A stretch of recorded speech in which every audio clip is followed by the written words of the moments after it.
Olá, meus amigos, que Deus abençoe a todos vocês. E porque Ele quer abençoá-los, Ele me deu e me tem dado disposição para todos os dias trazer uma mensagem de fé, para levar uma reflexão com respeito à fé inteligente, porque a fé emotiva, a fé sensacionalista, a fé oba-oba, só faz levar as pessoas às emoções e, consequentemente, às frustrações. Então, muitas pessoas, desgraçadamente, ocupam ou sentam o banco de uma igreja por longos anos, mas o Deus que elas têm crido, que é o que supõe-se o Deus da Bíblia, na realidade, não se materializa em suas vidas. Por quê? Porque, normalmente, nos púlpitos desse mundo, a mensagem que se leva às pessoas é uma mensagem recheada de emoção. Fala assim, amor de Deus, não é? Deus é amor. Fala-se, Jesus ama você, não é assim? Você não vê isso escrito? Muito bem. Você já ouviu falar muito aquilo, a minha graça te basta. Como se a graça de Deus, a misericórdia de Deus, tolerasse os pecados, não desse a mínima para os pecados que a humanidade tem cometido contra o Senhor Jesus. Então, isso tem levado uma igreja fraca, uma igreja debilitada.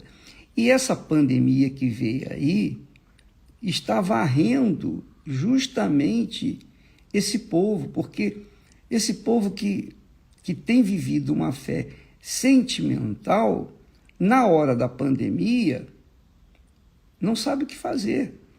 E fica até em dúvida se realmente Deus existe. Mas olha, o que eu queria que você soubesse e tivesse consciência é que Deus, realmente Deus é amor. Mas isso não significa que Ele vai tolerar o pecado com amor, com paciência, com tolerância. Não. Deus é amor, mas odeia o pecado. Deus odeia o pecado. Ele tem ódio do pecado. Assim como ele teve ódio de Esaú. Nessa novela que começa amanhã, de Gênesis, nós vamos ver a história de Jacó e Esaú.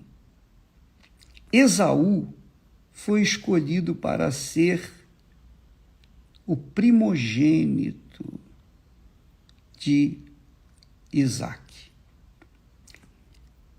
Esaú era neto do grande amigo de Deus, que era Abraão. Abraão foi, digamos assim, o melhor amigo de Deus. O neto dele, Esaú, foi chamado, escolhido, para ser o primogênito. O que significa ser primogênito? O que significava naquela altura, naqueles tempos, o primogênito? O primogênito viria substituir o pai na direção e condução da sua família, da sua clã. O pai era o sacerdote da família. Então, o elemento, a pessoa escolhida que nascera para ser primogênita, viria ocupar a autoridade do seu pai aqui na terra, quer dizer, entre os seus familiares. Deus fez de Abraão o primogênito dele, quando o abençoou. Deus abençoou Abraão e o delegou a sua autoridade, tanto que ele disse: "Sê tu uma bênção". Só quem é de Deus mesmo pode ser a própria bênção. Abençoarei os que te abençoarem, Abraão. Amaldiçoarei os que te amaldiçoarem. Olha só. Olha só. Quer dizer, você pode entender que Deus, ele abençoa, mas também amaldiçoa. Eu abençoarei os que te abençoarem e amaldiçoarei aqueles que te amaldiçoarem, Abraão. Quer dizer, Abraão era a autoridade de Deus aqui na terra. Quando nasceu o filho dele, Isaque, logo que Abraão morreu, Isaque assumiu essa autoridade divina, diga-se de passagem. O filho dele, Esaú, por sua vez, viria a ser o seu primogênito, viria a ser o seu substituto, o chefe da clã, o pai, a autoridade máxima dentre a família. Mas o que aconteceu? Aconteceu que Esaú não deu ouvidos, ou não teve, como se diz, ele não teve consideração para com esse direito, essa autoridade que Deus lhe havia dado. Deus lhe havia dado, porque ele nasceu para ser o primogênito. Então, quando ele desdenhou, desprezou aquele direito da primogenitura e o trocou por um prato de lentilhas, eu pessoalmente, na minha ótica espiritual, eu vejo Esaú justamente como vejo essa humanidade presente, como foi na época de Noé. Deus escolheu Noé e a sua família. O que aconteceu com toda a humanidade naquela altura? Veio a ser tragada pelo dilúvio. Quer dizer, não se brinca com Deus, não se considera o amor de Deus uma coisa assim sensível e bacana, pensando que Deus tolera o pecado. Não, ele acabou com a humanidade e deixou apenas Noé, a sua família. Ora, no caso de Isaque, ele pensava que o seu filho Esaú seria, com certeza, o seu substituto, o seu primogênito. Mas Esaú, por livre e espontânea vontade, deixou essa bênção.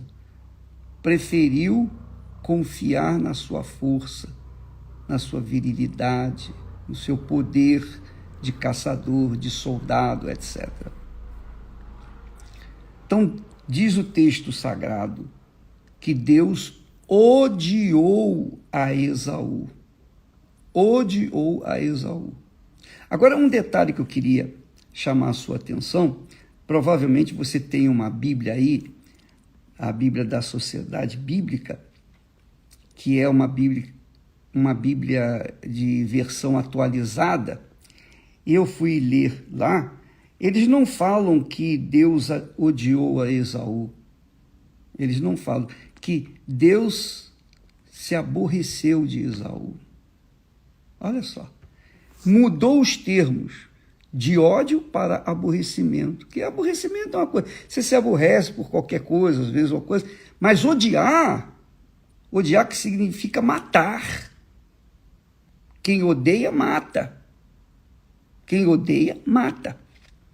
Ora, eu fui procurar nas melhores traduções da língua inglesa e eu não achei uma Bíblia que considerasse esse ódio de forma mais amena, não. Todas elas falam eu odiei a Esaú. Deus falando. Então você tem que tomar cuidado, minha amiga e meu amigo, com a Bíblia que você tem. Na nossa Bíblia ACF, é uma linguagem um pouco difícil, mais difícil, porque tem ou carrega a sua originalidade. Nós adotamos essa Bíblia justamente para não fugir do texto original. Então, preste atenção. Uma coisa é aborrecer, outra coisa é odiar. Na Bíblia que se vende por aí, com uma linguagem bem popular, nós temos o texto, em vez de falar eu odiei a Esaú, fala assim, eu aborreci. Me aborreci de Esaú. Ora, voltando então ao assunto, quando Deus fala eu odiei a Esaú, é um termo muito forte. A palavra odiar é extremamente forte. Não é uma coisa assim agradável. Não é uma coisa assim de um certo momento. Não. Quando Deus fala eu odiei a Esaú, olha só o tipo de ódio que Deus manifestou para com Esaú. Diz o texto, eu fiz dos seus montes uma desolação e dei a sua herança aos chacais do deserto. Olha só a expressão de ódio que Deus esboçou para com Esaú, justamente porque ele desdenhou a herança dele. Minha amiga, meu amigo, vamos falar num termos assim mais simples para entender. Hoje, em Jesus, todos os que entregam suas vidas, tomam o cálice da salvação que Jesus oferece e assumem a sua fé no Senhor Jesus, são odiados. São odiados, não é? Quantos que estão nos ouvindo agora, assistindo e dizendo, é verdade, poxa, depois que eu abracei a fé no Senhor Jesus, meus pais, meus irmãos, meus amigos, meu marido, minha esposa, todo mundo me vê com maus olhos. Jesus disse, olha só o que Jesus fala aqui no texto. Muito legal isso. Jesus diz assim, se o mundo vos odeia, sabei que primeiro do que a vós, me odiou a mim. Quer dizer que aqueles púlpitos, aqueles pastores que pregam somente o amor a Deus, que Deus é amor e etc., esse pessoal não pensa, não raciocina, porque Jesus disse, se o mundo vos odeia, sabei que primeiro do que vós, me odiou a mim. Ora, nós temos o direito de odiar a Jesus, e ele não pode nos odiar? Ele vai nos amar mesmo assim? Será que é isso mesmo? Não, eu não entendo assim. Na minha linguagem, na minha concepção, na minha fé, eu creio que Deus odeia sim. Eu tenho certeza que Ele odeia sim. Porque imagine que Jesus morreu, sofreu o que sofreu na cruz. Ele foi separado do Pai e do Espírito Santo para carregar os nossos pecados. E depois a pessoa tem a cara de pau de dizer, não, Deus é amor e esses erros, esses pecadinhos são bobagens. No final das contas, todo mundo vai ser salvo. Você acha isso, minha amiga? Você acha que Deus brinca com a gente? É brincadeirinha, é pegadinha. Será que é isso mesmo? Não. Olha só que Jesus fala. Presta atenção. Se vós fosseis do mundo, o mundo amaria o que era seu. Mas porque não sois do mundo, antes eu vos escolhi do mundo, por isso é que o mundo vos odeia. Aquele que me odeia, odeia também a meu Pai. E se entre eles não tivesse feito tais obras, quais nenhum outro tem feito, não teriam pecado. Mas agora viram esses milagres, essas maravilhas, e me odiaram a mim e a meu Pai. E você acha que Deus, vendo esse ódio estampado na humanidade, vai tolerá-lo? Não, minha amiga, não, 1000 vezes não. Deus não tolera o pecado, Deus odeia o pecado. E a injustiça é um pecado abominável. Esaú foi injusto para com Deus.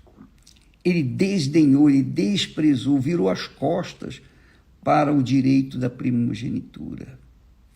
Que é, hoje, no dia de hoje, quantas são as pessoas desigrejadas, quantas são as pessoas que estão por aí, as tontas, vivendo por viver, justamente porque brincaram com Deus, não temeram ao Senhor e levaram a sua vida dupla entre o mundo, amar o mundo e amar a Deus.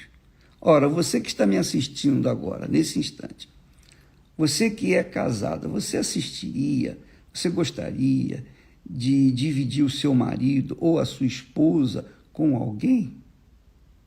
Você aceitaria isso? Se você aceita, então é porque você é uma sem vergonha. Se você aceita, meu caro, é porque você é um sem vergonha, você é um descarado. Você não tem a mínima consideração para com Deus. E você acha que vai ter consideração, que Deus vai ter consideração para com você? É só pensar um pouquinho. É só raciocinar um pouquinho. Só um pouquinho. Deus odiou a Esaú. E Deus continua odiando aqueles que vivem no pecado. Deus continua odiando aqueles que gostam do pecado. Então, quando vem uma bandida, um inferno de coronavírus e mata tanta gente, as pessoas dizem, poxa, cadê o amor de Deus? Deus não acredita em Deus. Não, Deus está permitindo isso, Ele está permitindo. Eu não creio que Deus enviou a coronavírus, não. Mas Ele já nos advertiu que no final dos tempos, terremotos, maremotos, tsunamis, doenças, pestes e toda sorte de enfermidade e toda sorte de desgraças vão vir sobre a face da terra. Eu estava lendo que essa semana, só na Ásia aconteceram 38 terremotos num só dia. 38 terremotos num só dia. O que você acha que isso está acontecendo? O que você acha que o mundo está virado de cabeça para baixo? A terra foi amaldiçoada por causa do pecado do homem. Jesus teve que vir ao mundo por causa do pecado de Adão e Eva. Jesus teve que dar a vida dele. E você pensa que porque Jesus já deu a vida dele, você tem que continuar vivendo no pecado? Você acha que Deus vai aceitar isso? Não, minha amiga. Deus é justiça. De forma nenhuma. Eu não estou aqui querendo levar a vocês uma consciência do ódio de Deus. Não, eu estou chamando a atenção de todos aqueles que vivem no pecado, que Deus não é brincadeira. Você verifica, lá em Isaías, Deus fala do Espírito Santo, que é o espírito de temor para com Deus. Espírito de temor. Você quer, por exemplo, você quer ter o Espírito Santo, você quer viver à sombra do Altíssimo, não é? Mas para você ter a sombra do Altíssimo, você tem que estar andando com Ele. Como é que você pode viver sob a sombra do Altíssimo e no pecado? Vivendo no pecado, andando com o diabo. Não tem como. Você cita lá o Salmo 91, aquele que habita no esconderijo do Altíssimo, à sombra do Onipotente descansará. Mas não é isso que nós estamos vendo nesse mundo. Quem é que está à sombra do Onipotente descansando?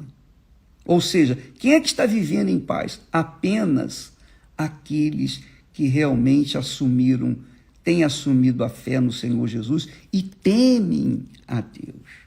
Esses sim, porque têm andado com Deus, então a sombra de Deus fá-los viver em paz, fá-los viver em segurança. Caem 1.000 ao meu lado, 10.000 à minha direita, eu não serei atingido. Esse é um fato.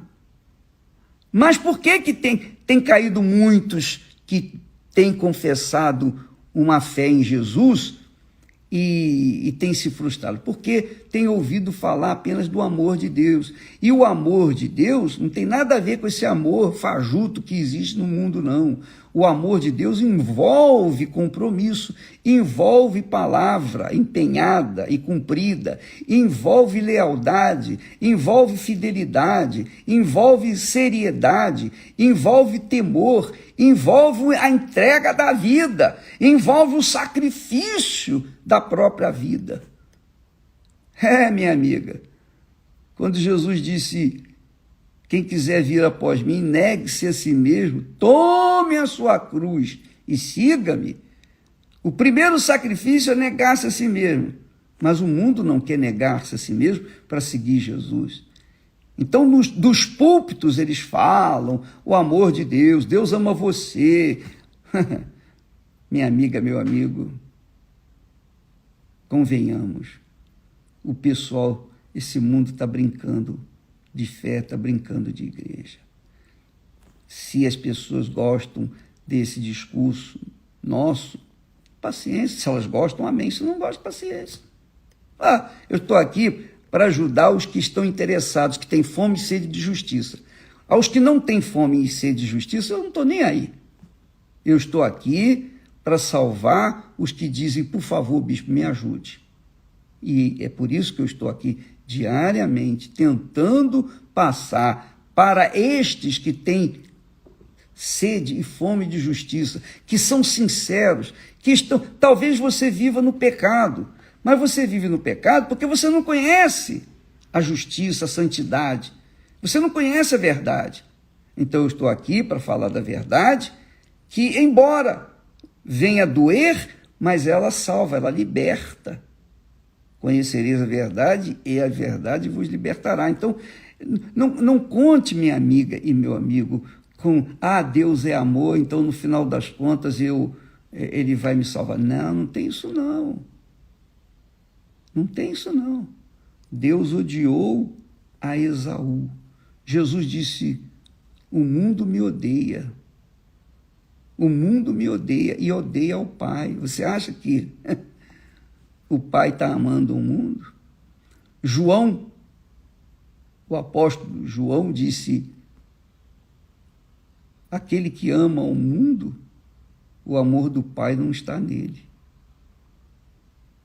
Então não adianta a pessoa pensar no amor de Deus, na compaixão de Deus, e viver no pecado e achar que Deus, no final das contas, vai salvar todo mundo. Não vai não, minha amiga. A maioria vai para o inferno. E é por isso que Deus está esperando. Ele tem paciência. Ele tem paciência.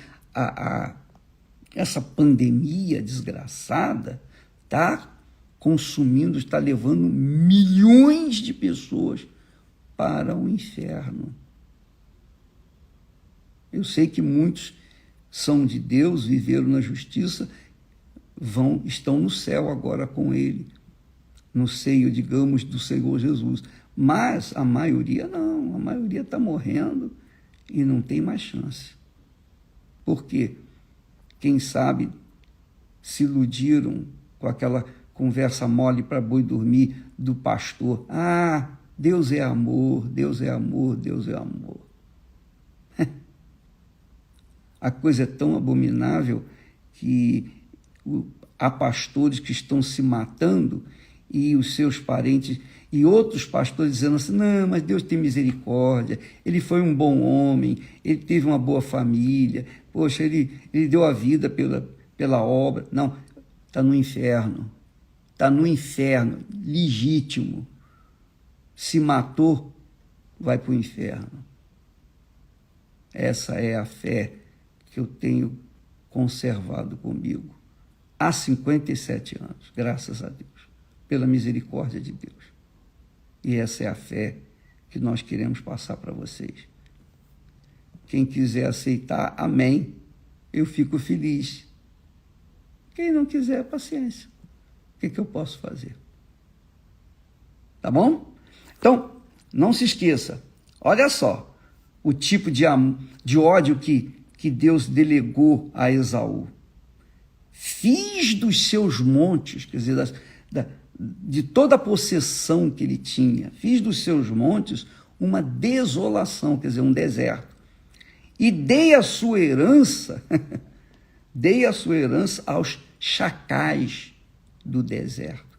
Você pode ler isso em Malaquias 3, aliás, 1 e 3. Amanhã vamos falar mais a esse respeito. E se você não quiser saber da verdade, nem entra aqui. Mas, se você estiver interessado em conhecer o Deus temível, o Deus que a gente tem que temer, porque o Espírito Santo, quando a gente tem o Espírito Santo, a gente tem temor no coração. A gente não brinca com Deus. A gente não fala o nome de Deus de forma aleatória ou de brincadeira. Não, a gente teme a Deus. Tá bom, minha amiga? Deus abençoe em nome do Senhor Jesus. Amém.